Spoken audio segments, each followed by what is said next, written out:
And even if some of us or all of us have to spend even a little time in the hellfire, I don't want to spend no time there.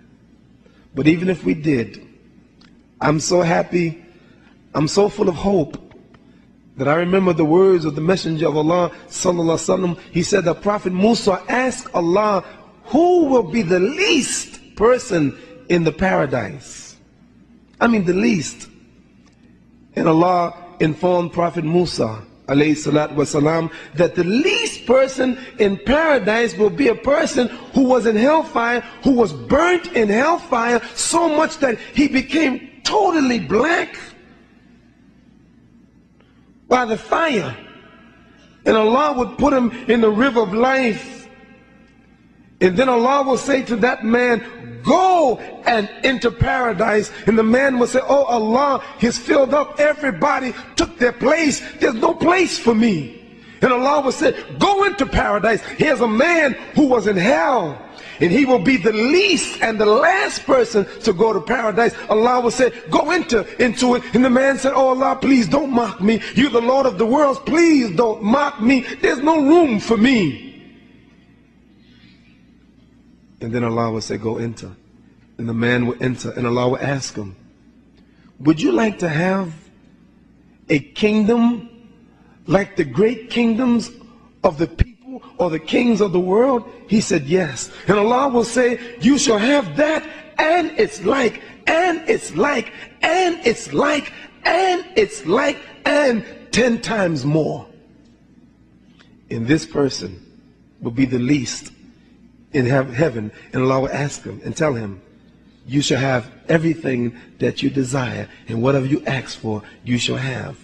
And this shall be the least in paradise. Allah is great. You can't earn Jannah. You can't earn paradise to live forever. You complain that Allah only gave you 20 years, or only gave your child 5 years, or only gave your mother 60 years. You complain, shut up. What is 60 years? What is 100 years? What is 150 years compared with infinity in paradise, of the greatness of paradise and all the joys and the pleasure of paradise? Imagine being in paradise with your grandmother that died years ago, or your grandfather, or your mother, or your daughter, or your son, or your husband, or your wife. Imagine being in paradise together forever. No more. يا حبيب القلوب يا حبيب القلوب أنت حبيب أنت أنسي وأنت مني قريب يا طبيبا بذكره يتداوى كل ذي علة فنعم الطبيب طلعت شمس حبه في القلوب واستنارت فما تلاها غروب. حب الله اقوى علاج يخليك تقدر تسيب اي حب حرام في حياتك، انك تحب ربنا. اقوى علاج يخليك تسيب اي حب حرام في حياتك، انك تحب ربنا. اعظم حب موجود في الكون كله حب الله. إن كنت تعلم من نفسك أنك تحب الله فاعلم بأن الله يحبك. إن كنت تحب الله، إن كنت تعلم من نفسك أنك تحب الله فاعلم بأن الله يحبك. Du kommst nicht wieder zurück. Gibt's keine Chance mehr. Gibt's kein Bessermachen. Wir wollen hier hoch raus im Job. Wir wollen hier hoch raus. Wir wollen große Familien. Wir wollen alles mögliche gut haben. Wir wollen ein schönes Auto, eine schöne Wohnung. Willst zum nächsten Leben ewig, für immer und ewig nichts Schönes haben? Könnt ihr euch vorstellen, dass manche Familienmitglieder von uns in die Hölle gehen? Für immer und ewig. Für immer und ewig. Ich meine, was machst du? Wie oft bittest du Allah, dass sie davon bewahrt werden? Und dass du selber davor bewahrt wirst?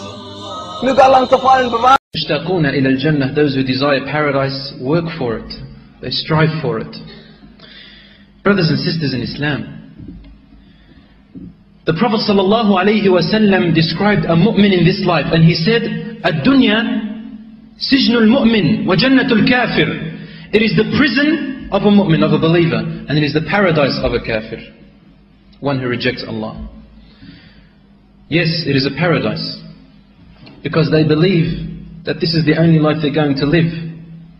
It's only one life. They say it's a short life, so we might as well make the best of it. Get as much as we can from it. A mu'min doesn't think that way. He sees that everything in this world always calls him and her to doing haram things. It makes it difficult for us to worship Allah correctly and sincerely. It makes it difficult, especially in our time today, where the Prophet ﷺ said, there will come a time when Al-Qabidu ala dinihi kal-Qabidu ala jamratin min nar. The one who is holding onto his religion is like one who is holding onto a coal of fire. It's intense. It's difficult, brothers and sisters. But it is not difficult upon the one who anticipates a great reward in the hereafter. La wallah, abadan. Imagine you are a prisoner, or imagine you are an outcast, a stowaway, and you're stuck on an island. Or you are in a strange land, you have no family, you have no food, you have no water, and you just anticipate to getting back to your family, back to your home. Imagine what kind of a feeling that type of a person would be feeling when he is in a strange land, imprisoned, encaged. He will do anything and struggle in any way just to get back to his family, get back to his home, get back to security, wouldn't he? Sometimes even if it meant his life. If he is drowning and he is stuck in the water, he will struggle and strive in every way, even if it meant that he has to use the last piece of energy and breath that he has in order to reach land. Ad-dunya sijn al-mu'min. The world is like a prison for a mu'min. A mu'min, one who desires Allah, one who desires paradise. That's a mu'min. Are you one of them, brothers and sisters?